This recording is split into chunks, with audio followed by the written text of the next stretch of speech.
기도하고 시작하겠습니다. 은혜와 사랑이 많으신 하나님 아버지 감사합니다. 주의 궁정에서의 하나님 한날이 하나님 다른 세상에서 첫날보다 낫다고 말씀하신 하나님 아버지, 오늘도 주님 문 앞에 있는 성전 청지기의 문지기의 마음으로 하나님 이 트리니티 성경학교에 참여했습니다. 오늘도 아버지 하나님, 하나님의 음성을 우리 시편의 말씀을 통해서 들을 수 있도록 인도하여 주옵소서. 감사하고 예수님의 이름으로 기도드립니다. 아멘. 네, 트리니티 성경학교 오신 여러분을 주님의 이름으로 환영합니다. 이번 주는 5번째 강의인데요, 시편으로는 3번째 강의입니다. 우리 먼저 우리 요절 말씀 함께 외우도록 하겠습니다. 시편 펴주시고 또 책도 펴주시기를 바랍니다. 시편 84편 우리 10절의 말씀, 우리 요절의 말씀 함께 하겠습니다. 시작. 주의 궁전에서의 한날이 다른 곳에서의 첫날보다 나은즉 악인의 장막에 사는 것보다 내 하나님의 성전 문지기로 있는 것이 좋사오니. 네, 시편 84편 10절의 말씀입니다. 우리 5번째 강의 시간인데요, 우리 성문서를 공부를 하고 있습니다. 오늘은 시편 3번째 시편 3권을 여러분과 함께 공부하도록 하겠습니다. 시편에는 솔직한 사람의 감정이 그대로 녹아들어가 있습니다. 우리 기도하는 사람은 내면의 그 창피함까지도 또 자기에 있는 모든 감정까지도 다 기도로 쏟아냅니다. 질투나 분노나 저주, 자기 비하, 죽음 같은 감정들을 부정적인 상태에 머물지 않고 어떻게 긍정적인 상태로 끌어내서 하나님 앞에 솔직하게 기도하는지, 그것이 어떻게 신앙 고백이 되는지, 그 다음에 시편에서 복이 있는 사람은 누구인지에 대해서 또 공부합니다. 또 일상생활에서 하나님 찬양하고 예배하는 사람, 또 순례자의 길을 걸어가는 사람, 또 하나님을 의지하는 기도자, 그 기도자가 복이 있는 사람이라고 다루고 있습니다. 자, 그러면 우리 시편 3권으로 우리 들어가 보겠습니다. 시편 3권은 앞에 있는 2권과는 분위기가 사뭇 다릅니다. 1, 2권은 배경이 다윗 왕가의 배경이에요. 그럼 3권은 컨텍스트가 달라요. 다윗 왕조를 제3자의 입장에서 보는 시각입니다. 바로 포로기의 시각입니다.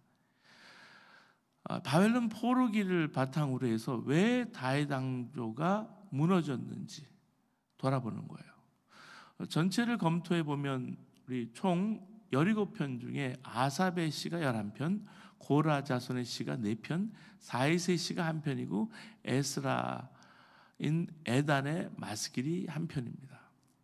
자, 이렇게 이 시편에는요 표지어가 붙어 있어요. 세 번역에 붙인 표지어들을 보면은 이때 상황이 어땠는지, 역사적인 정황이 어땠는지를 쉽게 짐작을 해볼 수 있다는 것입니다. 시편 74편 같은 경우는 환난 때 나라를 위한 기도, 76편은 하나님은 늘 이기신다, 77편은 환난 때 하나님의 백성이 함께 계신다, 78편은 하나님이 당신의 백성을 위해서 하신 일, 이렇게 79편, 80편, 81편, 이렇게 89편까지 이런 식으로 시편 3권은 포로기 시대, 바벨론 포로기대 시각에서 과거 다윗 왕조가 어떻게 무너졌는지 다윗 왕조를 돌아보고 있는 거예요. 이렇게 돌아봤을 때 그 시야가 단순히 그냥 왕정 시대에 고정되어 있지 않다라는 거죠. 시야가 넓혀져서 다윗 왕조 이전의 역사를 서술하고요, 심지어 하나님의 창조 사역까지 확대해서 보는 거예요, 하나님의 역사를. 예를 들어서 시편 78편에서 8편에 보면 72절에 장하게 역사를 서술합니다. 하나님께서 야곱에게 주신 언약을 시작해서 출애굽, 또 광야에서 하나님의 시험, 하나님이 이스라엘 돌보시는 이야기, 다윗 왕조를 시온산에 세우는 이야기, 이렇게 다루고 있어요. 특별히 74편에서는 시야를 더 넓혀서 창조주 하나님께서 이 세상을 어떻게 만드셨는지 돌아보고 있습니다. 그래서 그 과거와 미래와 하나님의 구원을 소망하고 있는 게 시편 74편 말씀이에요. 우리 하나님이 지금까지 우리의 삶을 어떻게 이끄셨는지 과거와 현재와 미래를 돌아볼 필요가 있어요. 우리 삶에 그래서 기도의 회복과 기도의 부흥이 있게 되기를 원합니다. 우리가 기도하면서 겪는 여러 가지 어려운 일이 있죠. 정말 절박한 때를 만나서 하나님께서 꼭 이것을 응답해 주셔야 되고요. 또 들어주실 만한 기도를 드렸어요. 그렇게 드렸는데 응답이 없을 때가 많다는 얘기죠.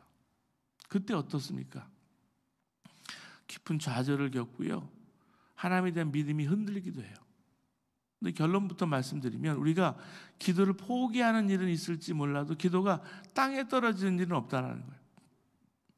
말씀드린 시편 74편은 아주 기도의 깊은 좌절에 빠진 탄식시. 내용을 보면 바벨론 포로기죠. 바벨론의 침략으로 인해서 남유다가 완전히 멸망한 시기에 쓰여진 거예요. 시편 74편의 시인은 패망한 유다를 보면서 애끓는 심령으로 하나님께 기도하는데 시편 74편을 펴주시기 바랍니다. 1절 말씀 보시겠습니다. 하나님이여 주께서 어찌하여 우리를 영원히 버리시나이까? 어찌하여 주께서 기르시는 양을 향하여 진노의 연기를 뿜으시나이까? 그는 하나님께 혹시나 자신들을 잊으신 것은 아닌지 의심하고 있는 거예요.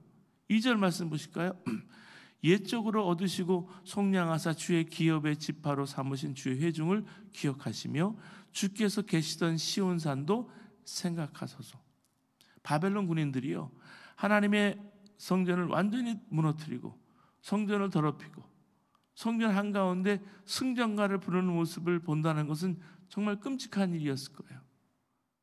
시편 기자가 이걸 본 거예요. 시편 74편 3절에서 9절까지는 그걸 하나님께 조목조목 일러 바쳐요. 그러면서 왜 하나님께서는 그 악한 자를 그저 내버려 두시느냐 안타까워합니다. 10절 말씀, 14편 10절 말씀 보면 하나님 우리를 모욕하는 저 대적자를 언제까지 그대로 두시렵니까? 주님의 이름을 모독하는 저 원수를 언제까지 그대로 두시겠습니까? 개역개정에 보면 하나님이여 대적이 언제까지 비방하겠으며 원수가 주의 이름을 영원히 농욕하오리까? 시편 기자가 성전을 더럽히는 바벨론 군인들 제발 기억해 달라고 여러분 그렇게 부르짖고 있습니다. 근데 하나님은 이 시편 기자의 기도에 응답하세요? 응답하지 않으십니다. 그래서 이 기도의 분위기가 암울해요. 우리가요, 때로는 우리가 미국에 살면서도 북한을 위해서 기도하죠. 북한을 위해서 기도할 때 이런 심정이기 때문에 한때 동방이 예루살렘이라고 불렸던 평양에 수많은 예배당들이 다 무너지고 그 터에 김일성 부자들이 세운 우상들이 서 있습니다. 지난 70년이 넘게 북한을 회복시켜달라 얼마나 기도했는지 모르죠. 근데 아직 응답이 없어요. 정말 하나님이 당신의 택한 자를 잊으신 걸까요? 그래서 하나님 잊지 마세요. 하나님 기억해 주세요. 그렇게 기도해야 하는 것입니까? 지금 이스라엘은 나라가 망하고 성전은 무너졌고 사람들은 포로로 끌려가서 다시 회복될 가능성이 아주 사라졌을 때예요. 그런데도 그는 하나님의 은혜와 능력을 고백합니다. 바로 이런 태도가 중요하다는 말씀이에요. 그들은 자신만 이것을 고백한 것이 아니라 자신들의 가슴에 대를 이어가면서 이걸 심어주고 있는 거예요. 그래서 하나님은 역사할 수 있었고 그들은 결국은 바벨론 포로기에 돌아올 수 있었습니다. 목포에 가면 사랑의 교회가 있는데 그 교회를 담임하는 분은 백동조 목사님인데 그 어머님에 대한 간증이 이분이 기해요. 목사님의 가정사가 복잡해서 어머니의 삶은 너무나 고난이 많았답니다. 그런 중에 전도를 받아서 정말 지푸라기라도 잡고 싶은 심정으로 교회에 나갔는데 처음에 나간 교회에서 하나님을 만난 거예요. 그때부터 이분이 기도하기 시작했는데 비가 오나 눈이 오나 새벽기도 빠지지 않았고요. 철야기도 하고요. 농한기잖아. 농번기가 농한기 있으니까 농한기철이 되면 기도원에 올라가서 2주씩 기도하고 내려오는 거예요. 그런데 어느 날 어머님이 어느 집사님 집에 가서 돈을 빌려오는 걸 봤는데 자기 학비더래요. 그런데 그 집사님은 새벽 기도에 나가지 않는 사람이더랍니다. 그때 기도하는 것에 대해서 회의가 들더래요. 새벽마다 기도하는 어머님이 왜 기도도 하지 않는 집사님에게 가서 돈을 꾸러 갈까? 그러다가 몸이 아파서 중학교 2학년 때 학교를 그만둬야 되는데 또 생각했대요. 우리 어머니는 나를 위해서 그렇게나 기도하는데 왜 나는 병이 드는 걸까? 왜 나는 병자가 됐을까? 기도하지 않는 분들의 자녀들은 건강하게 학교도 잘 다니는데, 근데 어머니가 새벽 기도에다가 철야 기도까지 하잖아요.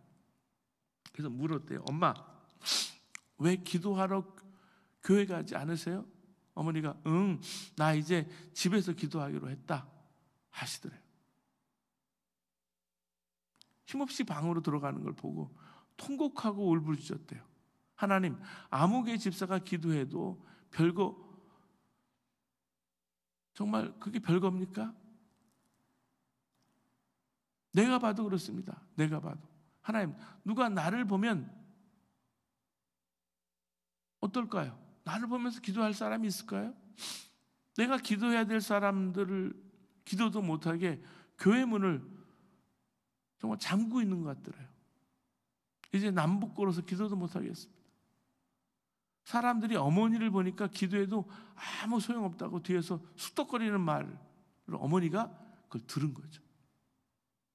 일주일 동안 그렇게 집에 통곡하시다가 다시 기도하기 위해서 교회로 가시더라고요. 그렇게 기도를 열심히 하던 목사님의 어머니는요, 기도 응답을 끝내 보지 못하고 돌아가신 거예요.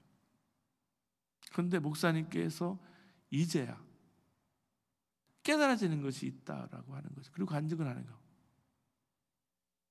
이게 지금에 있는 이 백동조 목사님, 사랑교회 목사님의 목회 사역은 하나같이 어머니의 기도 응답이었다는 거죠. 나중에 보니까 하나님은 목사님의 어머니의 기도를 듣지 않으시는 것만 같았고, 아무리 부르짖어도 허공을 치는 것처럼 응답이 없는 것 같았지만 사실은 그렇게 응답을 지연시키면서도 기도 양을 채우시게 하셨다라는 거예요. 여러분, 기도가 질이든 양이든 하나님이 채우시게 할 때가 있어요. 기도 양이 찼을 때 그게 때예요. 하나님의 타이밍. 하나님 목사님 통해서 놀라운 응답을 펼쳐 보이셨다라는 거죠. 사랑하는 여러분, 아무리 기도해도 오늘 시편의 기자처럼 응답이 없어서 절망하십니까? 우리가 할 일이 있어요. 하나님의 선하심과 약속과 은혜를 기억하는 거예요. 그래서 솔직히 하나님 앞에 나가는 거예요. 그 솔직한 인간 내면에 있는 심정 여과 없이 드러나는 게 바로 시편이에요. 차마 정말 생각하기도 창피한, 말하기도 부끄러운 것들을 파헤쳐서 보여주는 거예요. 그래서 지난번에도, 지난 시간에도 말씀드렸지만 장 칼뱅은 시편을 영혼 모든 곳에 해부학이라고 그렇게 불렀을 정도로, 그 시편을 읽을 때 원석적인 내용이 이곳에 들어있어도 되나 할 정도로, 시편에 자신의 시가 들어갈 정도면 어느 정도 신앙의 아마 수준에 오른 사람일 텐데, 시인의 입에 이런 표현이, 적절치 않은 표현이 나와도 되나 의문을 일으킬 때가 많다라는 거죠. 그래서 바로 그런 점에서 시편이 지금을 살아가는 우리한테도 똑같은 심정으로 읽을 때 사랑받게 되는 거죠. 왜냐하면 시편에 그 믿는 사람이 당하는 여러 가지 세상을 살면서 경험하는 다양한 그런 표현들을 솔직하게 먼저 달아주고 있기 때문에 이게 거울처럼 반면 교사가 된다는 거죠. 시인의 모습과 자신의 모습이 겹쳐지는 것을 발견하기도 하고요. 시인이 사용하는 원술적인 표현 속에 미처 표현하지 못하는 그 표현을 자기 대신 해주는 것 같은 것이 여기 나와 있기도 하고요. 그래서 위안을 받는 거예요. 그런 시편에 두드러진 몇 가지 감정이 있는데, 첫째로 질투를 들 수가 있습니다. 사람 마음을 불편하게 만드는 사람이 있죠. 그 사람만 보면 속이 배알이 틀린다 그러죠. 이렇게 뒤틀리는 거죠.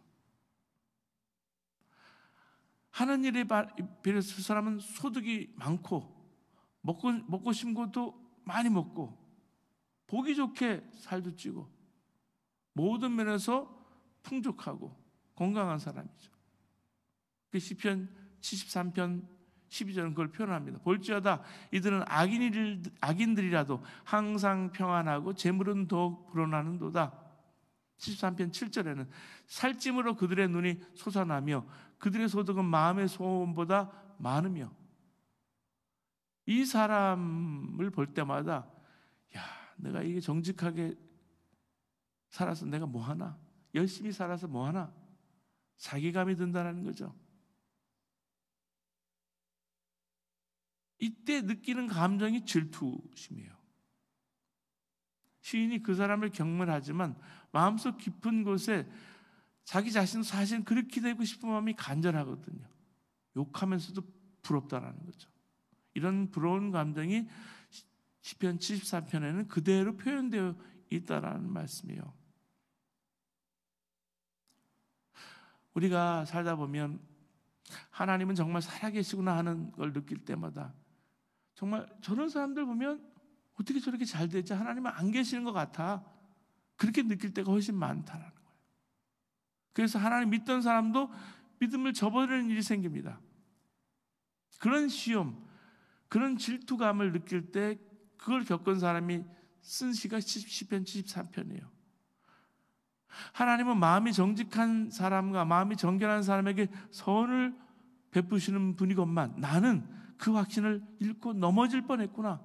그 믿음을 버리고 미끄러질 뻔했구나. 이게 시편 73편 1절이에요. 1절 2절 말씀. 한 마디도 더 이상 하나님 믿지 못하겠다 그 말이에요.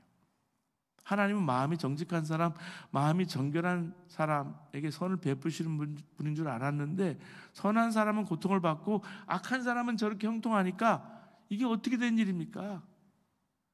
그리고 3절부터 11절까지 그 내용을 다 열고 하는 거예요.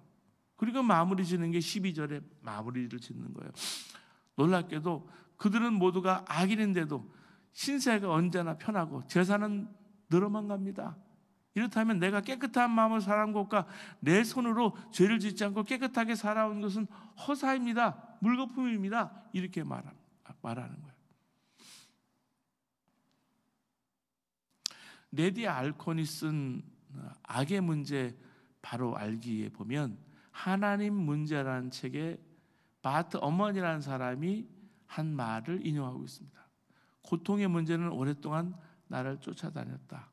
내가 어릴 적에 종교에 관해 생각하기 시작한 것도 이 문제 때문이고 나이 들어서 신앙에 회의가 든 것도 이 문제 때문이다.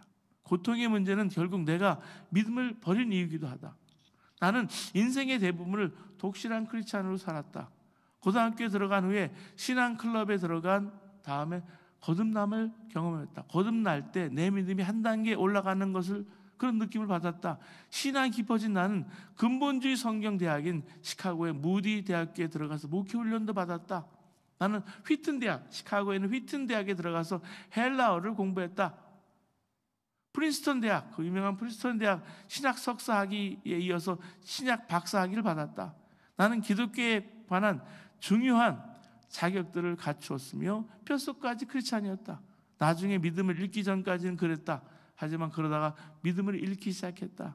그리고 이제는 완전히 잃었다. 더 이상 교회를 가지도 않고 예수를 믿지도 않는다. 나는 더 이상 크리스찬이 아니다. 여러분, 마귀가 무섭게 우리에게 하나님에 대한 믿음을 빼앗아 가려고 노리고 있다는 사실을 명심해야 합니다. 바로 이런 질투감, 악인이 잘 되는 걸 보고 나는 고통당하는 걸 보고 근데 하나님은 답답할 정도로 아무 말 안 하시는, 침묵하시는.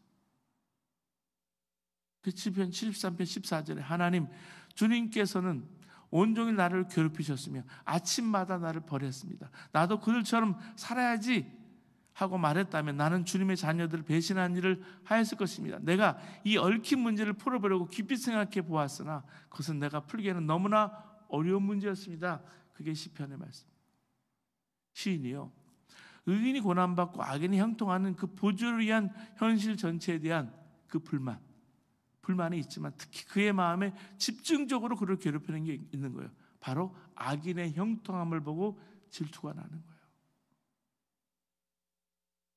나라가 망한 시점에서 볼 때 하나님께서는 왜 하나님의 백성에게 엄중히 죄의 책임을 물으시면서 악한 이방인들에게 책임을 묻지 않으시냐 하는 질문이 그를 지금 괴롭히고 있습니다. 사실 현재 악인의 형통함을 부러워하는 자신의 모습을 보면서 스스로 정말 괴롭기도 하지만 이 시에서조차 표현되지 않는 그의 숨은 감정이 있죠. 그럼 바로 하나님에 대한 불만인 거예요. 왜 하나님은 말씀대로 진실하게 살려고 노력하는 신앙인이 그런 악인의 형통함을 부러워하는, 질투하는 부조리한 상황을 그렇게 만드셨습니까? 시인의 마음이 복잡해요. 부러움, 질투, 불만. 근데 그의 기도가 마칠 때는요, 같은 감정의 상태가 아니죠. 복잡한 마음을 안고 기도를 시작하지만 기도를 끝마칠 때는 많은 게 정리가 돼요. 그리고 고백합니다. 성소에 들어가서 하나님 묵상할 때 모든 게 정리가 돼요. 정확하게 뭐가 어떻게 정확하게 정리되는지는 말하고 있지는 않지만 분명한 것은 영원하신 하나님, 공의 하나님, 심판하신 하나님 묵상할 때 순간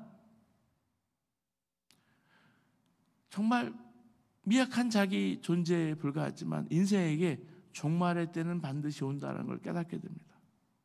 최종 심판을 내리시는 바로 그때 의인의 길과 악인의 길이 갈라진다는 거죠.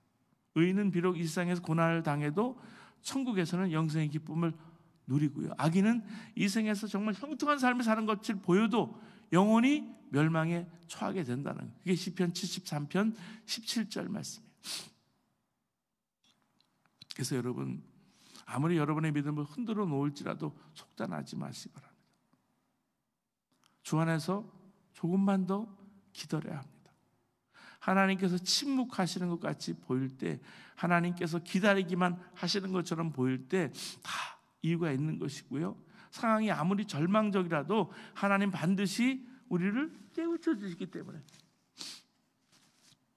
시편 기자는 철저하게 하나님의 존재와 역사하심에 대한 의문을 표하지만 그는 결국 하나님으로부터 답을 얻고 영적 좌절에서 벗어나는 거예요.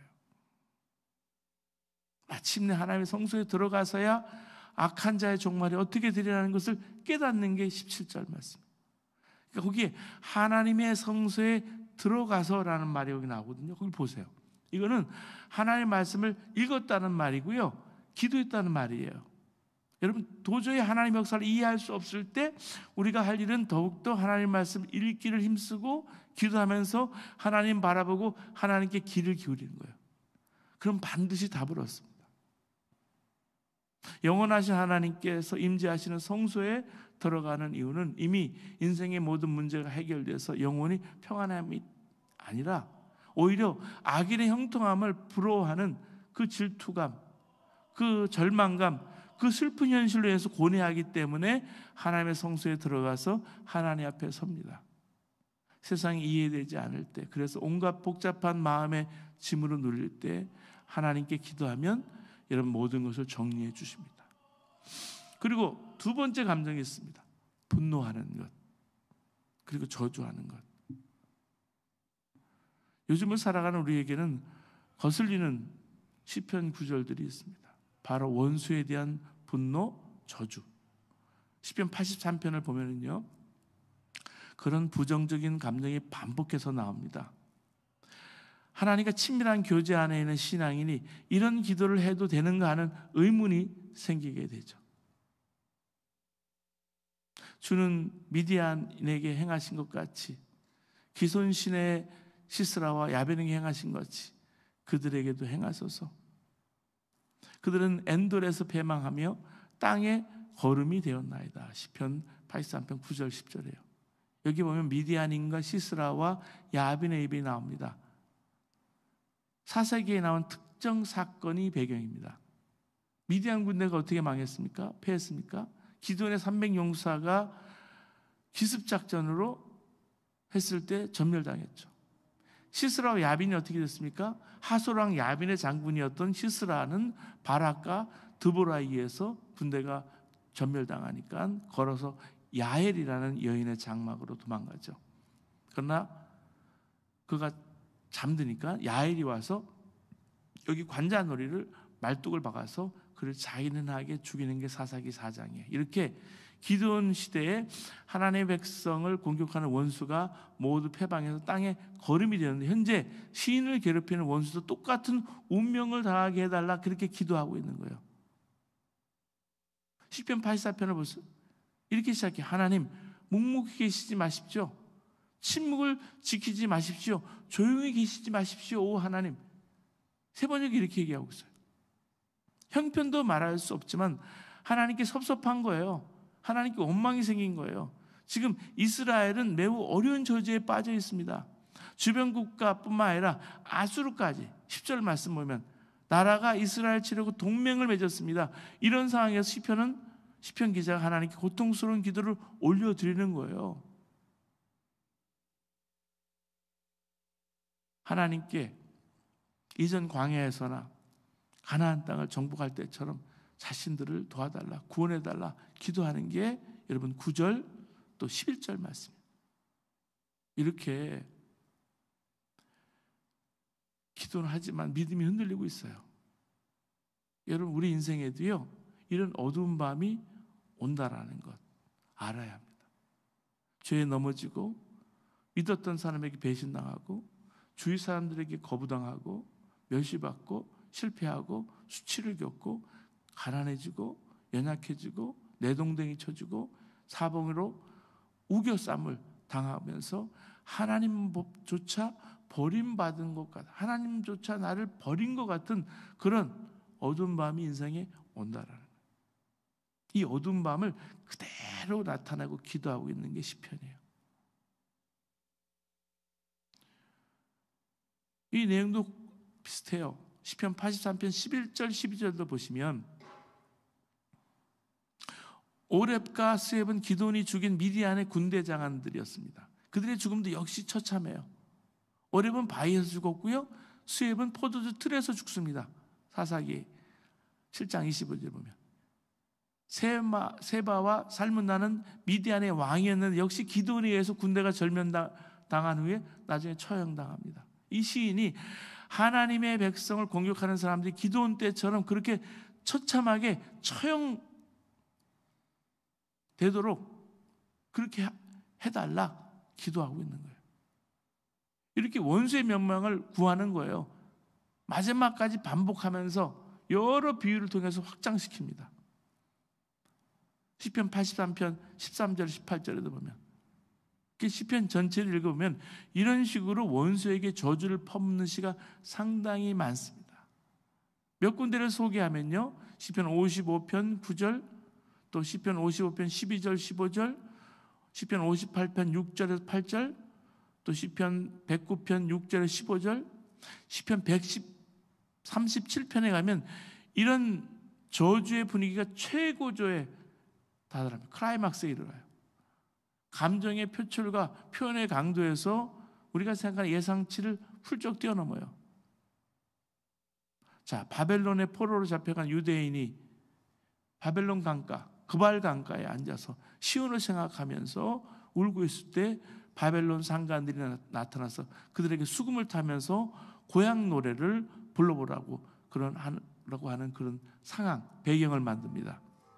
자, 고향이 불타고 성전이 파괴되고 대부분의 거민이 먼 타국으로, 정말 그야말로 이 당시 디아스포라로 포로로 끌려왔는데 정복자의 흥을 돋우기 위해서 고향 노래를 한 가닥 불러내야 되는 그런 상황이 얼마나 비참해요. 얼마나 슬퍼요. 얼마나 화가 나요. 이런 배경에서 나온 게 시편 137편이라는 말씀이에요. 여기에 자기 감정을 그대로 솔직하게 표현해요. 시편 137편 7절에 9절에 원수를 갚아달라는 거죠. 우리가 이해할 수 있는 그런 내용이에요. 원수가 행한 잔인한 행동에 마땅한 처벌을 받게 해달라. 역시 이해할 수 있는 말씀이에요. 근데 원수의 아기들을 손에 잡고 빙빙 돌리다가 바위에 머리를 내리치는 사람이 복받은 사람이라고 표현해요. 그러니까 우리의 도를 넘어서는 거죠. 이해하기 힘든. 어떻게 믿는 사람이 이렇게 기도해? 어떻게 이런 식으로 표현을 해? 이해가 안 가죠. 이렇게 시편 147편은 바벨론 포로에 잡혀가던 이스라엘 백성들의 한과 눈물을 그대로 담아낸 거예요. 그들은 날이 새면 바벨론 강변에 모여서 시온을 생각하며 울었습니다. 도저히 노래할 수가 없어 수금은 버드나무에 걸어두었는데 이스라엘 사람들 이런 심정도 모르고 이스라엘 백성들을 포로로 잡아온 바벨론 사람들이 노래 잘하는 사람도 있으면 시온의 노래를 한 가락 좀 해봐라. 이스라엘이 거절하죠. 우리가 어찌 이방 땅에서 주님의 노래를 부를 수 있으랴? 시온의 노래는 하나님 찬양하는 노래인데 바벨론 사람들 듣기 좋으라고 부르는 유흥가가 아니라는 거죠. 그들은 비록 바벨론의 포로로 잡혀있지만 마음이 예루살렘에 가 있기 때문에 예루살렘아 내가 너를 잊는다면 내 오른손아 너는 말라비틀어져 버려라.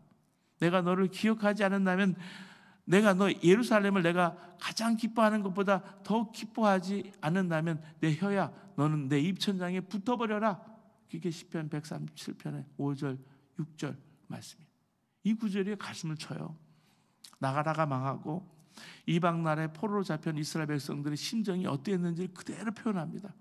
화려하고 거대한 바벨론 신전에 비하면 예루살렘은 사실 한없이 초라하죠.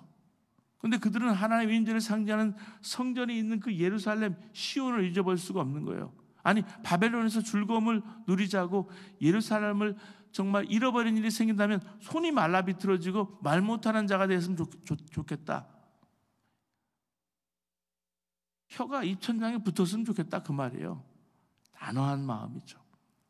7절 8절까지 보면 이스라엘 포로들은 예루살렘이 불타고 자신들이 포로로 끌려오던 끔찍한 일들을 결코 내가 잊지 않겠다 결심합니다. 그리고 하나님께서는 반드시 그 원수를 갚아주실 것이다.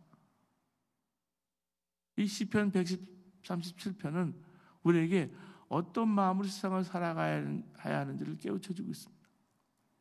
우리도요 바벨론의 포로로 잡혀간 이스라엘 백성들의 심정일 때가 있습니다. 일제시대에 일본 귀신에게 절하라고 신사참배를 강요당했고요. 공산치하 때는요 하나님 부인하라고 강요받았습니다. 지금도 하나님 믿지 않고 하나님 말씀을 무시할 뿐 아니라 하나님에 대해서 적대적인 풍조가 심해지고 있는 상황이에요. 기독교가 크리스찬이 지금 그렇게 몰리고 있어요. 이단들이 그냥 덮어쓰기로 해서 이단도 아니고 사교예요. 통일교나 신천지나. 기독교가 변색되면 저렇게 된 것처럼 보여지는 게 이게 지금 현재 우리가 살아가고 있는 사회예요. 뿐만 아니라 온갖 화려함으로 하나님의 자녀인 우리에게 세상을 노래하라고 유혹하고 강요당합니다. 잘 살고 잘 입는 게 최고라고. 맛있는 거 먹고 즐기자고. 한국 가면요 그 위주잖아요. 오히려 미국에서 못 먹고 못 즐기고 살고요. 글쎄요 잘 입고 살고 이러지도 않아요. 근데 그게 지금 한국 사회가 그렇게 돼버렸어요. 우리도 바벨론을 위해서 노래하지 않겠다는 결단이 있어야 합니다. 바벨론은 세상이에요. 바벨론 세상은 반드시 무너지고 말 것이기 때문에 시편 137편 8절에 멸망할 바벨론 도성아라고 그랬습니다. 우리 눈앞에 있는 거대한 바벨론이 무너진다는 것은 믿을 수 없죠. 그런데 그들은 그렇게 믿었습니다. 결국 역사에 고대 바벨론은 무너지고 말았습니다. 이런 식의 정말 원수 갚는 마음, 저주를 읽을 때 세상 사람들의 저주와 전혀 차이가 없는 것 같습니다. 둘 다 진심으로 원수의 멸망을 기원하기 때문에. 근데 그 둘 사이에 근본적인 차이가 있습니다. 목적 차이예요. 시편에 수록된 저주시의 궁극적 목적이 뭐냐면 개인의 야망이나 경쟁심이나 복수를 표현하는 게 아니라 하나님을 대적하는 사람들의 합당한 주문, 심판을 주문하기 위해서. 그렇잖아요? 나중에 주문하고 읽잖아요. 똑같은 거예요. 시편의 저주 기도는 언제나 공의 하나님께 기초하고 기도의 목적은 하나님께 영광을 돌리는 데 있습니다. 여러분, 이 다윗을 보면 하나님 믿는데 어찌 이리 다를까 하는 생각이 들어요. 그는 사망의 엄침한 골짜기를 다닐지라도 원수의 목전에서 부족함이 없다 그래서 원수의 목전에서. 왜 그랬을까? 항상 함께 하신 하나님을 믿었기 때문에.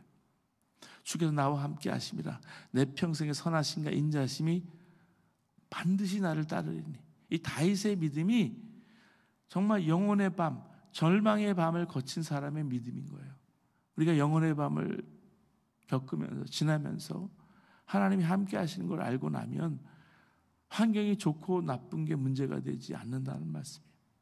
영혼의 밤은 우리가 하나님께 영광을 돌리고 사는 믿음의 길로 들어서는 기회이기 때문에. 이 시편의 저주 기도가 언제나 하나님의 영광을 지향한다는 사실.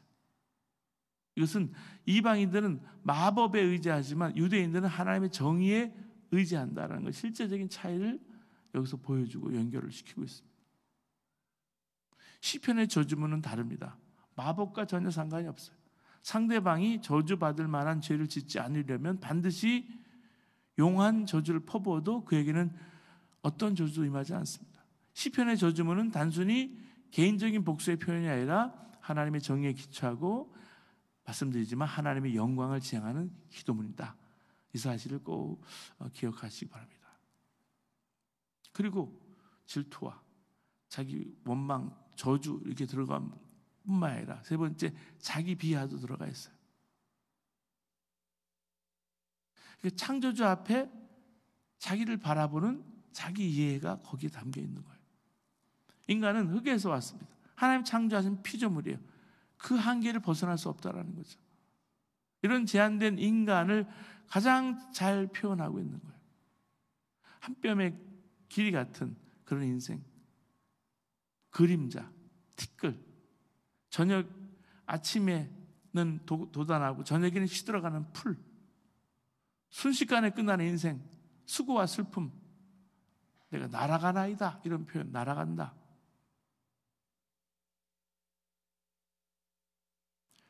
이게 시편이 그대로 담고 있는 말씀들이에요. 이 시편 3권에는 이게 들어가 있는 거예요. 그러니까 피조물은 창조주에서 지어졌고요. 그 제한성은 분명하다는 거죠. 하나님이 함께하지 않으시면 아무 존재 가치가 없다는 거예요. 근데 하나님께 택하시고 함께 하실 때 귀중한 존재가 된다는 거예요. 시편 8편을 보시면요. 건강한 자기 이해 기초에서 피조물의 위치와 만물의 영장의 위치에 동시에 하나님을 찬양하는 것을 볼 수가 있어요. 우리가 시편을 공부하면서 시편의 주제는 우리 하나님의 위대하신 것, 위대하신 창조, 우주 만물을 지으시고 인간을 지으신 하나님의 광대함, 위대함, 지혜로움을 찬양하는 겁니다. 여러분, 하나님을 찬양하고 있으면 밖에 계시던 하나님께서 내 안으로 들어오시는 것 같은 거예요. 입술로, 마음으로, 내 영으로 찬양을 시작하면서 능력이 내 안에 임하게 되는 거예요. 그 시편을 찬양하면 그 능력이 내게 임하면 병이 낫습니다. 특히 속병이 낫는 거예요. 시간이 허락하시면 가능한 대로 하나님이 지으신 자연 속에서 새 소리를 들으면서 좋은 공기를 마시면서 창조주를 노래하고 찬양하는 거예요. 그래서 요세미티도 가고 아리조나도 가고 옐로스톤도 가보면 찬송하지 않을 수 없는 거예요. 그럼 가서 찬송을 부르면 저희 집사람 가족이 저희 장인어른이 제가 결혼하기 바로 직전에 돌아가셨는데 좋아하시던 찬송이 시편 우리 찬송가 40장이에요.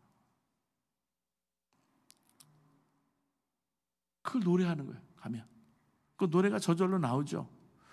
주 하나님 지으신 모든 세계, 사람이 듣건 말건 찬양하죠. 그때 마음이 시원해지고 풀려지는 거예요. 여러분도 꽃 한 송이를 보고 찬양해 보시기 바랍니다. 우리가 조금만 마음의 여유를 가지고 주변을 바라보면 하나님을 찬양할 만한 것이 가득 차 있어요. 자기 슬픔이 크면 하나님 창조물 보이지 않아요. 근데 창조물이 보이기 시작하면 내 안에 슬픔이 사라지기 마련입니다. 그래서 여러분들 시인이 되시기를 바라요.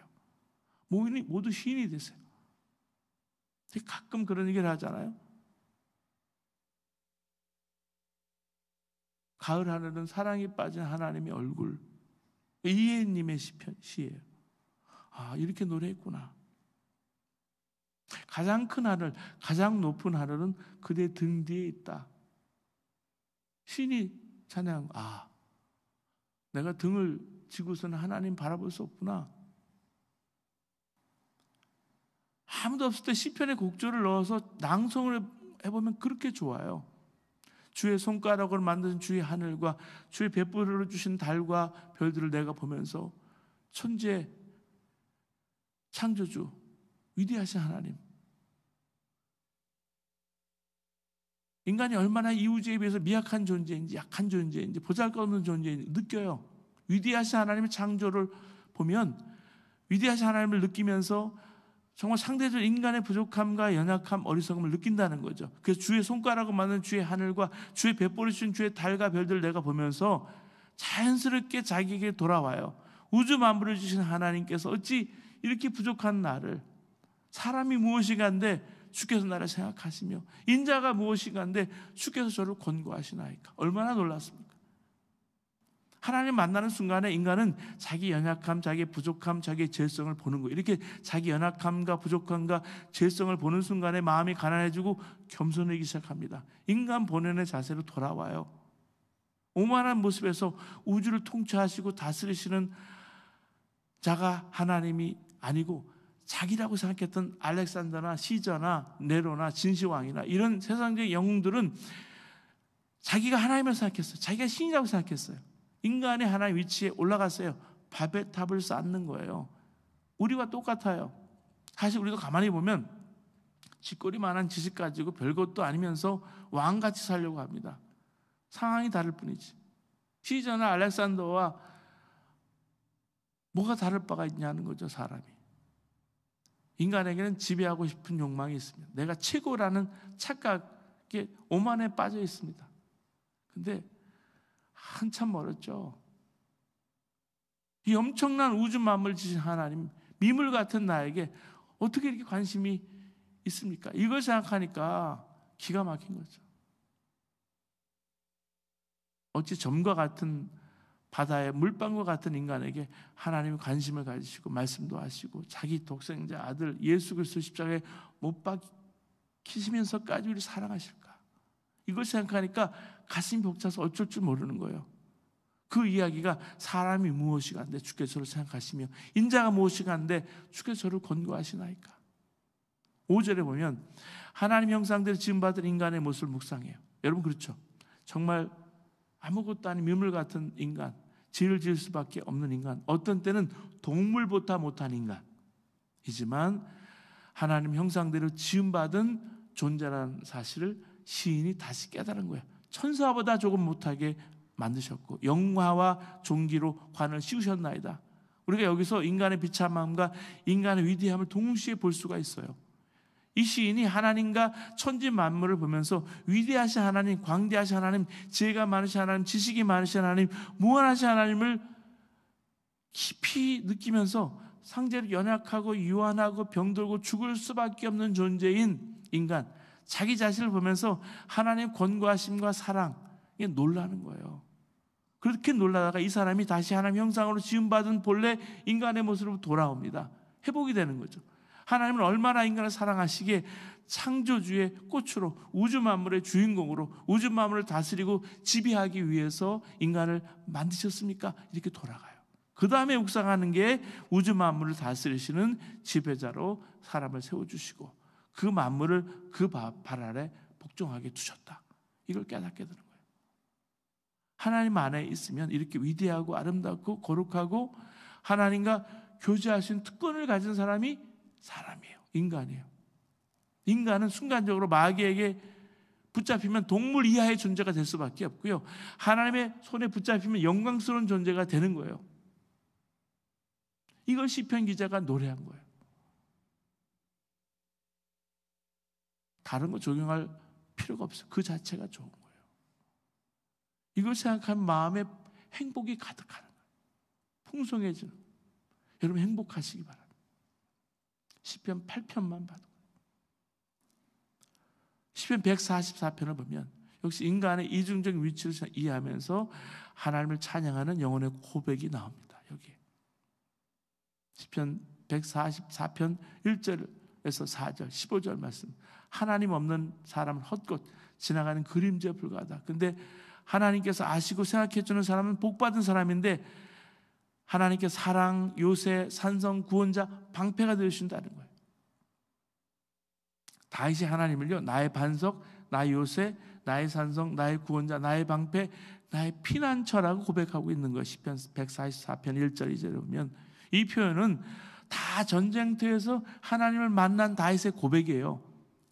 시편 143편도 전쟁에서 쓴 거예요. 전쟁 중에 5절 보면 주님 하늘을 낮게 들이우시고 내려오시며 산들을 만지시어 산마다 연기를 뿜어내십시오. 번개를 번쩍여서 원수를 흩으시고 화살을 쏘셔서 그들을 혼란에 빠뜨려 주십시오. 높은 곳에서 주님의 손을 내미셔서 거센 물결에서 나를 끌어내시며 외적의 손에서 나를 건져주십시오. 5절 6절 7절 이 144편 말씀이에요. 이게 뭐냐면 다윗이 평생 전쟁에 수많은 일을 겪은 거예요. 자신을 죽이려고 달려드는 무서운 적들, 무서운 상황들을 경험한 거예요. 근데 다윗이 그것만 봤을까요? 그것만 보지 않았어요. 언제나 자기와 함께 하신 하나님을 본 거예요. 그 위기 때마다 자신을 지켜주시고 결국은 승리케 하신 하나님을 봤습니다. 육신으로 본 게 아니라 믿음으로 보는 거예요. 그래서 주님을 보라는 거예요.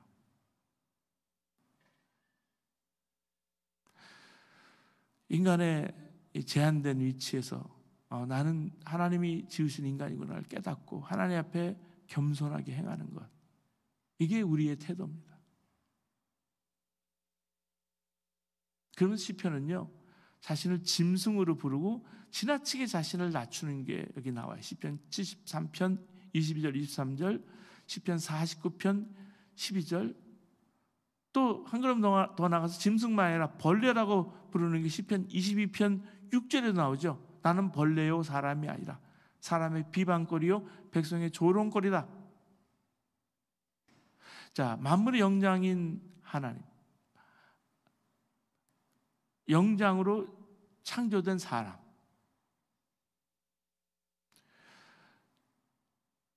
자신을 짐승, 벌레로 부르면서 피조물 세계에서는 제일 밑에 있는 그런 존재로 왜 자기를 비하시킬까?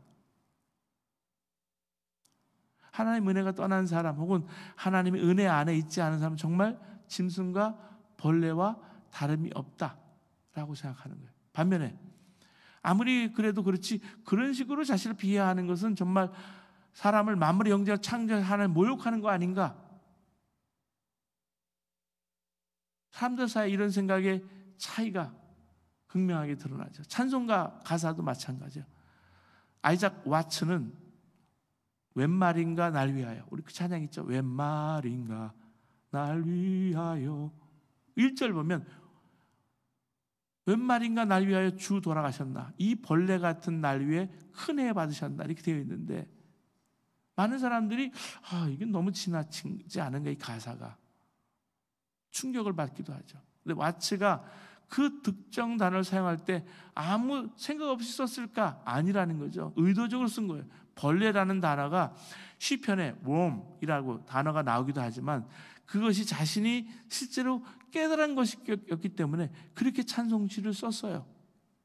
하나님 없는 인생은 정말 벌레와 다름이 없다.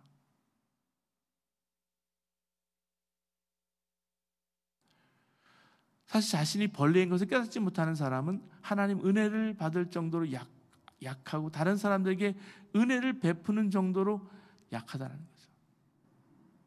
사도 바울을 생각해 보면 디모데전서 1장 15절에 나는 죄인 중에 우두머리 괴수다 이렇게 불렀습니다.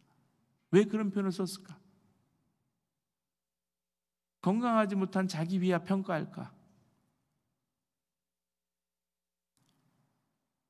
자기가 그런 존재이지만 죄인 중에 괴수지만 회복시켜주고 하나님의 은혜가 임했기 때문에 자기가 이렇게 살고 있다는 고백이죠. 하나님 십자가의 은혜를 경험했을 때, 그러니까 자기가 죄인 중에 괴수다라고 얘기하는 거나 시편에 얘기한 나는 벌레요 사람이 아니다 라고 얘기하는 것과 크게 다르지 않은 거예요. 십자가에서 예수님이 부르짖었잖아요.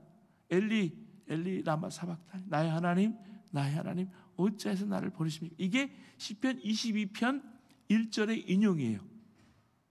그걸 알잖아요. 우리는 주님이 왜 시편 22편 1절을 십자가상에서 하나님께 부르짖는 기도로 들으셨을까? 왜? 내가 비록 죽음의 그늘 골짜기로 다닐지라도 주님께 나와 함께 하시고 주님의 막대와 지팡이로 나를 보살펴 주시니 내게 두려움이 없습니다 라고 생각한 시편 23편이나 주님 내가 주님께 피하오니 내가 결코 부끄러움을 당하지 않게 해주옵소서. 주님의 능력으로 구원의 능력으로 나를 건져주십시오. 시편 31편을 쓰든지 왜 시편 22편 1절을 인용을 해요?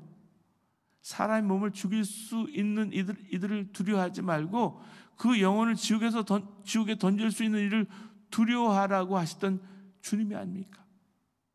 지나친 고통이 주님의 믿음과 신뢰를 뒤흔드는 것이 아닐까?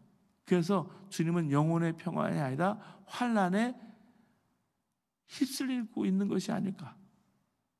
지금 주님은 십자가 위에서 인류가 겪어온 고통 그 전체를 십자가를 지실 그 2000년 당시에 2000년 전에 인류의 그 모든 과거, 현재, 미래의 모든 죄를 다 겪고 고통을 맛보고 계신 거예요. 그 무게가 얼마나 크겠습니까? 하나님께 버림받았다는 절망을 가슴에 품은 채로 살다가 죽어간 수많은 사람들의 가슴에 있던 아픔을 지금 겪고 계신 거예요. 십자가상에서 하나님의 침묵과 예수님을 절망의 심연 속으로 지금 떠밀고 있는 거예요. 굶주림으로 죽어가는 사람들, 전쟁과 테러 속에 죽어가는 사람들, 제도적인 폭력에 의해서 고문당하고 살상당하는 사람들, 악마적으로 변해버린 사람들에 의해서 삶이 유린된 사람들의 아픔을 주님이 고스란히 십자가에서 인류의 많은 영혼들의 아픔을 경험하고 계신 거예요.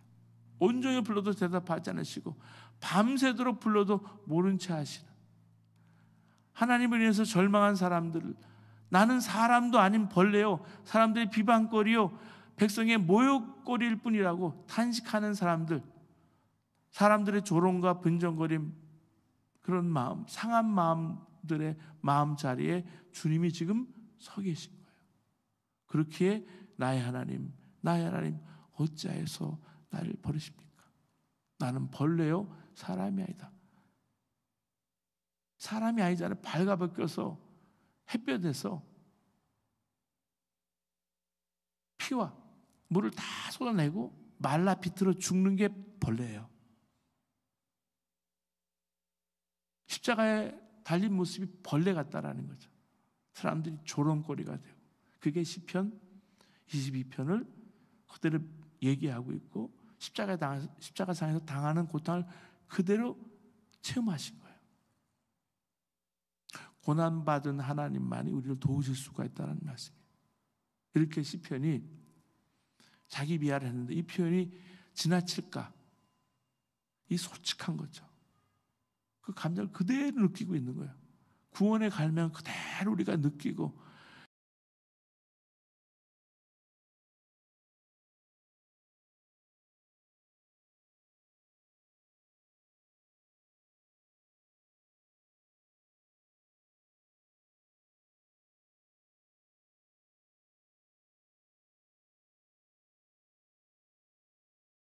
시편 63편은 말라 죽는 상황, 신의 절박함을 표현하고 있고요. 시편 88편은 극심한 고통의 상태를 수월에 빠지는 것을 표현합니다. 무릇 나의 영혼에는 재난이 가득하며 나의 생명은 수월에 가까웠으니 나는 무덤에 내려가는 자 같이 인정되고 힘없는 용사와 같으며 죽은 자 중에서 던져진 바 되었으며 죽임을 당하여 무덤에 누운 자 같으니이다.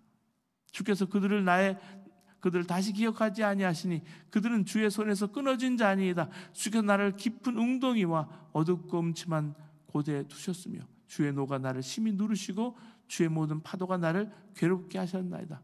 죽음을 다양하게 표현해요. 수월, 무덤, 깊은 웅덩이, 어둡고 음침한 곳 다 이렇게 표현해요. 우리가 아는 십자가의 성 요한은 구원받은 성도들 철저하게 하나님께 버림받은 것 같은 고통스러운 처지에 놓이게 된다면서 영혼의 어두운 밤이라는 표현을 쓴 적이 있습니다. 이 시편 기자가 이런 처절한 경험을 여러 다양한 표현을 쓰고 있는 거예요. 수월의 문턱, 무덤으로 내려간 사람, 무덤에 누워있는 살해된 자, 주님의 기억에서 사라진 자, 잊혀진 자, 그렇게 쓰여진 거예요. 예전에 별이 빛나는 밤에라는 라디오 프로그램이 있었죠. 밤마다 그 음악 프로그램을 들었어요. 별이 빛나는 순간이라는 거죠. 이문세가 예전에 오랫동안 했죠, 그거를. 밤에 낮보다 더 먼 곳을 볼 수 있다는 사실이 놀랍죠. 별이 보입니다.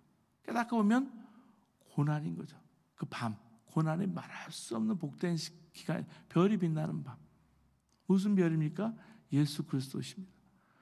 우리 처지가 완전히 캄캄한 밤일지라도 빛은 있어요. 어디에? 우리 안에 계세요. 예수 그리스도. 영혼의 밤에 별같이 빛나는 주님과 깊은 교제를 경험하는 것. 평소에 보이지 않던 주님을 보게 되고 들리지 않던 주님의 음성을 듣게 되는 것. 이걸 깨닫고 나면 밤이 불편하고 힘들기는 해요. 그렇지만 두렵지 않아요. 염려가 주님께 맡겨짐을 경험하는 거예요. 그래야 평안이 오고 기쁨이 옵니다. 이런 이야기가 있죠. 어떤 성도가 죽어서 천국을 가는데 강을 건너게 되었답니다. 강을 지키는 성도가 말하기를 당신이 이 강물을 마시면 지상에서 모든 일을 잃어버리게 됩니다. 망가게 됩니다. 그 말을 듣던 그 성도가 그 강물을 마시려고 했습니다. 그가 사는 동안 세상에 너무나 많은 실패를 겪었기 때문에 배신도 경험했어요. 세상에 겪었던 괴로움을 다 잊어버리고 싶은 거예요. 그때 천사가 말합니다. 당신이 이 세상에 나누었던 모든 사랑도 다 잊어버리게 될 것입니다. 이것도 잊어버리게 된다. 그때 이 사람은 멈칫하는 거죠. 그렇다면 이 물을 마시지 않겠습니다. 사랑했던 사람을 다 잊어버린다면 천국에서 무슨 낙이 있습니까? 천국에서 살면 무슨 기쁨이 있겠습니까? 근데 여러분, 이 이야기에서 다 담아내지 못한 진리가 있습니다. 천국에서는 고난의 기억조차 감사가 된다는 사실입니다. 이게 수월이에요. 시인이 여기서 죽음의 장소 사용할 때 독특한 표현을 쓴 것을 주목해 보세요. 수월은 하나님께서 기억하지 않는 장소예요. 주께서 그들을 다시 기억하지 아니하시니 그들은 주의 손에 끊어진 자이다. 하나님의 관심이 끊어진 곳, 그곳에 기도드리는 기도는 하나님께 전달되지 않아요. 아무리 소리쳐도 밖에 나오지 않아요. 꽉 막혀 있어요. 그곳에 있는 영혼은 하나님께 찬양할 수도 없고 하나님을 기억할 수도 없어요. 그 표현을 쓰고 있는 거예요. 우리가 수월과 관련해서 한 가지 기본적으로 알아둘 사항을 여기서 말하고 있습니다. 이 수월이라고 얘기한 지옥, 헬과 같은 의미로 생각하지만 사실은 그렇지 않습니다. 수월은 구약 성서만 나오는 표현입니다. 선한 자나 악한 자나 죽으면 모두 가야 하는 것입니다. 야곱이나 욥도 죽으면 다 이곳에 간다고 믿었어요. 반면에 지옥은 악한 자만 가는 것입니다. 이곳에 가면 영원한 연기와 불의 고통이 있습니다. 신약 성경에서 지옥으로 번역된 단어는 게헨나, 타르타러스로 단어. 하나님 범죄한 천사들을 용서하지 않으시고 하나님은 지옥에 던져서 어두운 구덩이에 두어서 심판 때까지 지키게 하셨다는 표현이 베드로 후서 2장 4절에 나와요. 이렇게 두 단어 이외에 사람들이 지옥의 동의어로 생각하는 단어가 음부로 번역된 헤데스라는 단어. 이 단어는 일반 헬라 그리스 문화권에서는 구약의 수월처럼 모든 사람이 가는 거예요. 보편적으로. 윤리적으로 그러니까 중립적인 단어예요. 성경이 이 단어를 사용할 때 되게 악한 자만 가는 곳, 지옥과 같은 의미로 사용합니다. 그러니까 누가복음 16장에 보면 부자와 거지 나사로 이야기가 나오죠. 여기서 부자는 음부에서 불의 고통을 당한다는 얘기가 나와요. 부자가 불의 고통을 당하고 있는 걸 보면 선한 사람은 그곳에 가지 않는 게 분명한 거죠. 또 베드로가 예수님을 그리스도로 고백하는 유명한 장면에서 예수님께서 그에게 주신 복이 있죠. 음부의 권세가 너를 이기지 못하리라. 음부의 권세를 무너뜨리는 복이죠. 분명히 여기서 음부의 권세를 중립적인 권세를 보지 않고요, 사탄의 권세 혹은 지옥의 권세와 같은 의미로 쓴 것을 볼 수 있습니다. 성경에 지옥과 관련된 세 단어를 살펴봤습니다. 이 구약 성경의 수월에 가장 가까운 의미를 지닌 단어는 일반 그리스도권에 사용된 하데스라는 단어인 거죠. 선한 사람이든 악한 사람이든 죽으면 누구나 가야 하는 곳. 수월도 누구나 죽으면 가야 되는 곳.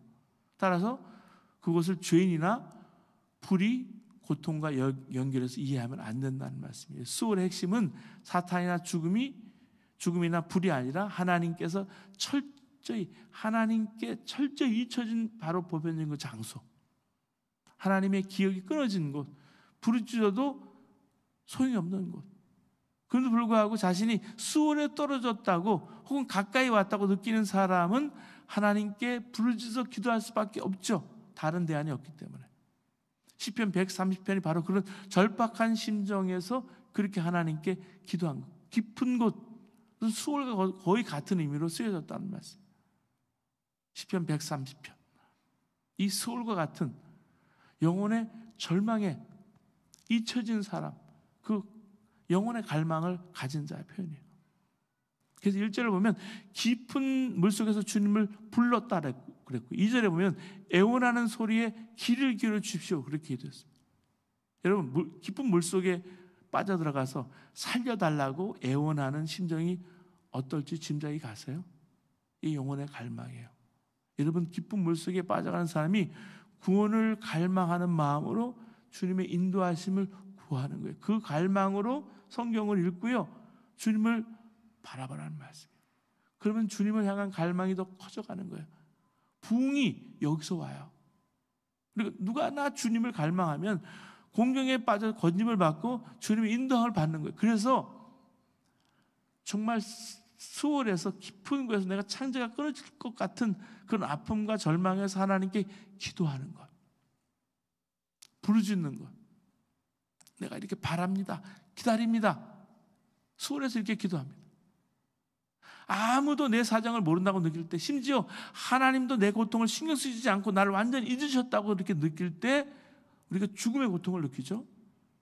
이침의 고통, 이게 죽음의 고통. 아무리 외부에서 오는 문제가 고통스러워도 하나님께서 내 사정을 알고 계시고 자녀의 나를 항상 기억하고 계시다고 느끼면 이 모든 것 어떻게 참아낼 수 있습니다.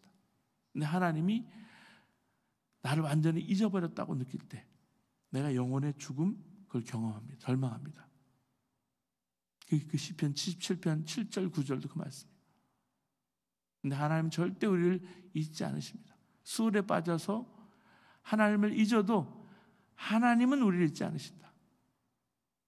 손바닥에 내 얼굴을 새기고 내 이름을 쓰고 잊어버리지 않으시고 매일 쳐다보시고 기억하신다는 표현. 시편 49편 14절에서 16절 말씀이죠. 우리가 자주 쓰는 표현이죠. 젖 먹는 자식을 그 어머니가 잊을 수 있을지는 모르지만 나는 너를 결코 잊지 않는다. 내가 너를 손바닥에 새겼고 너의 성비가 항상 내 앞에 있다. 이렇게 표현을 쓰죠. 자, 이렇게 시편은 솔직하게 자기 감정들 다 얘기해. 솔직한 기도, 신앙 고백이라는 거예요. 이 솔직 속에 충격을 받지만 왜 이렇게 솔직할까?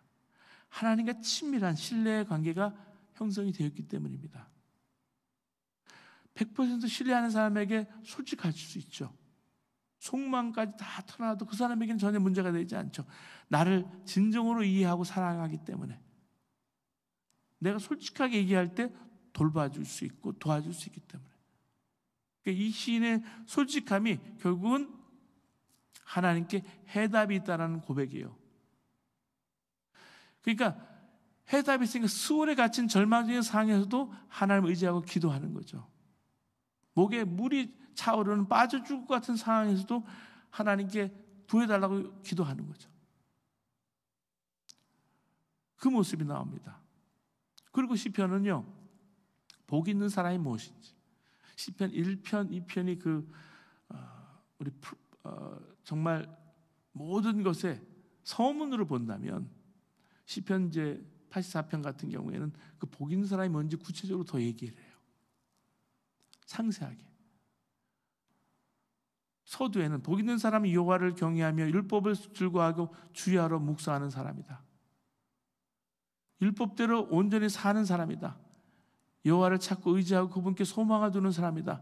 죄의 용서함 받아서 마음에 간사함이 없는 사람이다. 가난한 자를 보살피고 사회 정의를 행하는 사람이다. 찬양할 줄 아는 사람이다. 여호와께서 징계하시는 사람이다. 자식을 많이 둔 사람이다. 자기 손으로 일한 만큼 먹는 사람이다. 이런 복 있는 사람의 편이 쭉 나오는데 이런 충격적인 내용도 나온다는 거죠. 우리가 살펴본 137편 바벨론에게 당한 것을 그대로 대갚아주는 사람, 대표적으로 바벨론의 어린 것들을 바위에 메어치는 사람, 이렇게 심한 표현까지도 나오죠. 대개는 한 시편에 한 사람의 복 있는 사람을 언급을 해요. 근데 한 시편에 복 있는 사람 셋을 언급하는 시편이 있는데 시편 84편이에요. 주의 집에 사는 자, 마음에 시온의 대로가 있는 자, 주님을 의지하는 자. 요 세 사람이 나옵니다. 이런 사람 성전을 향해서 가는 순례자의 찬양시라는 것을 우리 시편 84편을 볼 때 우리가 그렇게 이해되죠. 근데 시온의 대로가 있는 사람이 바로 순례자예요. 여러분 순례자의 노래 기억나세요? 저 멀리 배는 나의 시온성, 오 거룩한 곳 아버지 집, 내 사모하는 집에 가고자 한밤을 세웠네. 저 망망한 바다 위에 이 몸이 상할지라도 오늘은 이곳, 내일은 저곳 주복음 전하리. 세상 어디 가서 복음을 전하겠다, 어디든 가서 전하겠다 그런 다짐이지만 가사 내용보다는 순례자의 노래라는 제목이 우리에게 딱 왔을 때 멜로디가 사로잡죠. 우리를. 고향을 찾아가는 이들의 발걸음이 그런 것처럼 가야 할 곳을 알고 가는 사람의 발걸음이 든든한 거죠. 이게 순례자의 노래예요. 하나님 깊은 영적 교제에 들어간 이 세 종류의 사람, 예배자, 순례자, 기도자, 같은 의미예요. 거룩한 성전에 있는 예루살렘 향해서 순례자의 심정으로 노래한 거예요. 순례자에게는 성전에 대한 갈망이 있습니다. 주님의 집들 안에서의 지내는 하루가 다른 곳에 지내는 첫날보다 낫기에 악인의 장막에 살기보다는 하나님의 집 문지기로 있는 것이 더 좋습니다. 우리가 요절로 외울 말씀을 외웠던 이 말씀, 이게 하나님 나라의 순례자의 마음이고 갈망인 거예요. 당시 하나님의 집은 보잘것없는 장막이었습니다. 텐트였습니다. 시인은 왕궁도 보고 집도 보았을 거예요. 근데도 시인은 장막에서 살고 싶어 합니다. 하나님의 집 장막에 문지기로 있는 게 좋사온. 왜? 하나님이 계신 곳이기 때문에.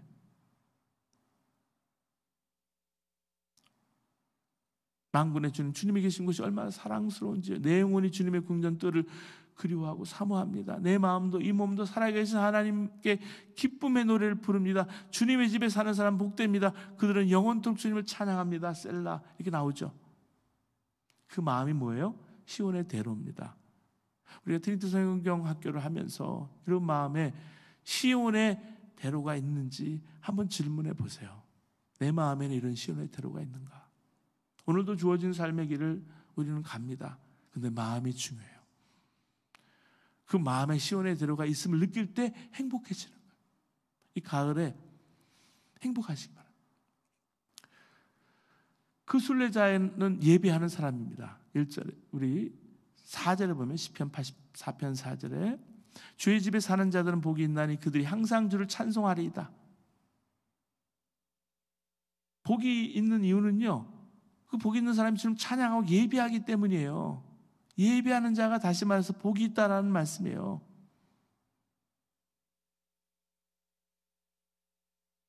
그러니까 하나님의 집을 자기 집으로 삼는 사람은 진실로 복이 있는 사람이에요.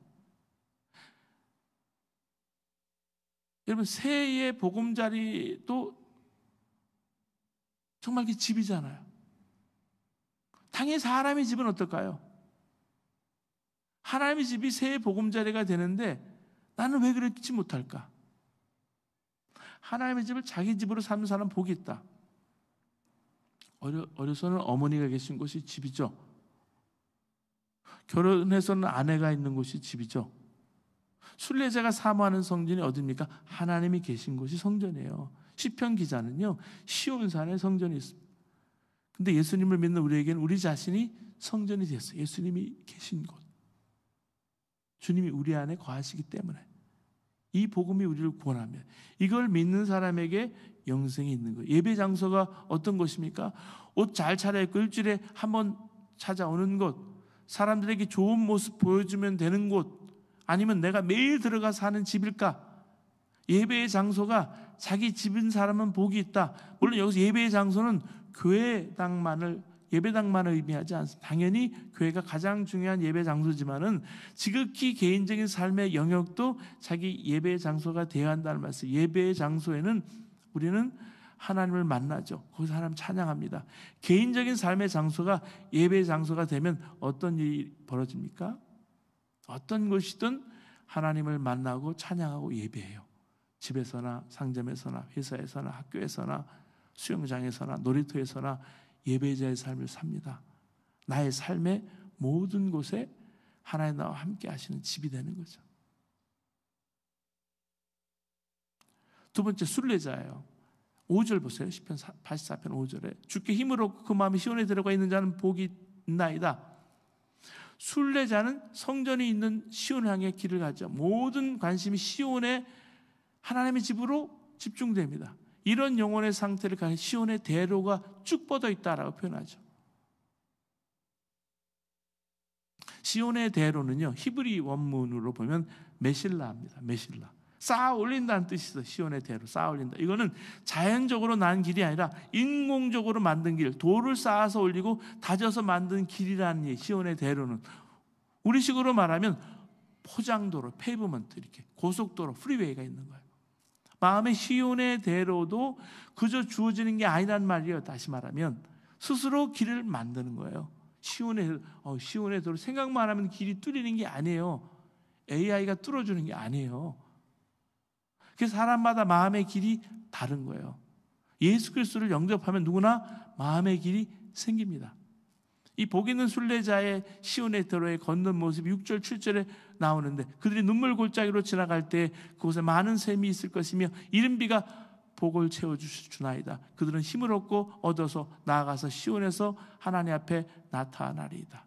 복 있는 사람은 아무 고통 없이 고난 없이 편안하게 사는 게 아니라 고난 가운데 하나님의 은혜로 보존되는 거예요. 눈물 골짜기에서도 오히려 정말 하나님을 체험하며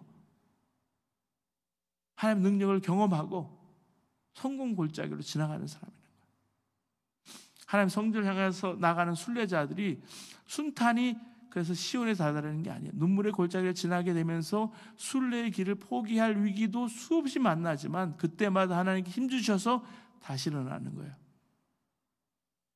성도들이 천국을 향해서 가는 길도 마찬가지입니다. 눈물 골짜기 지나가야 합니다. 근데 주님께 주신 힘을 거기서 얻어야 돼요. 그때마다 하나님 은혜가 임해요. 이 길이 살 길이다. 이 길이 하나님께로 가는 길이다.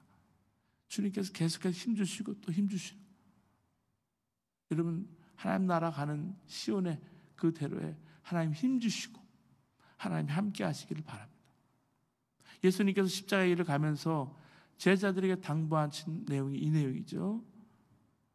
우리 요한복음 16장 22절 33절 32절 33절, 너희가 세상에 환난을 당하나 내가 세상을 이겼다.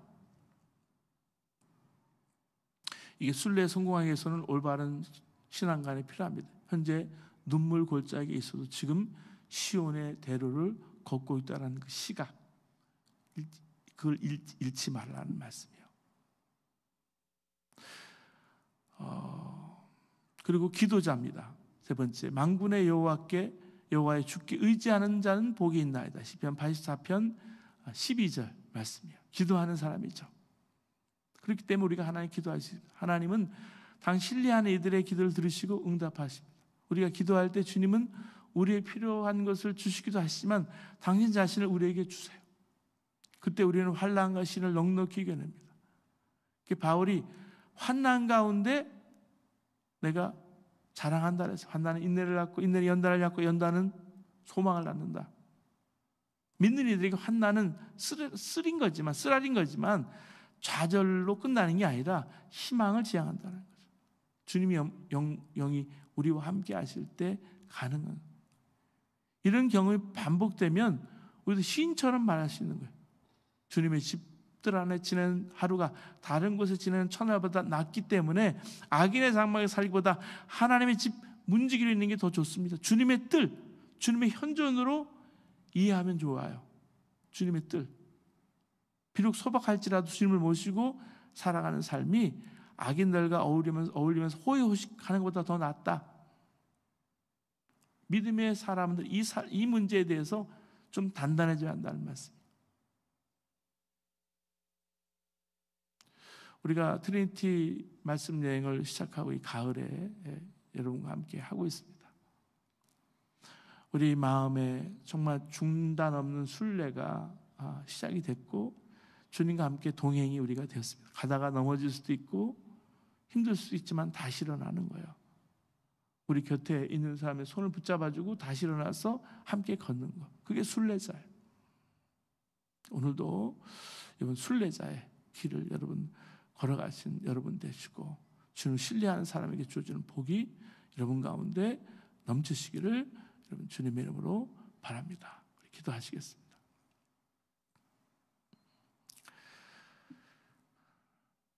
하나님, 시편 기자가 솔직히 기도했던 그 기도, 하나님도 잊으신 것 같은 그 수월에서도 하나님께 부르짖는 그 기도, 이 순례자의 길에서 하나님을 예배하며 찬양하며 하나님께 영광 돌려드리며 우리 신앙의 고백을 하나님께 올려드리는 말씀과 동행하는 이 가을이 되시도록 하나님 인도하여 주시옵소서. 하나님을 의지하고 하나님께 영광 돌려드리는 복 있는 사람으로 살아가는 은혜가 우리 가운데 넘칠 수 있도록 인도하여 주시옵소서. 주님을 신뢰하는 사람에게 주어지는 복을 우리 가운데 넘치도록 허락하여 주옵소서. 예수님의 이름으로 기도드립니다. 아멘. 네. 감사합니다. 우리 수고하셨습니다.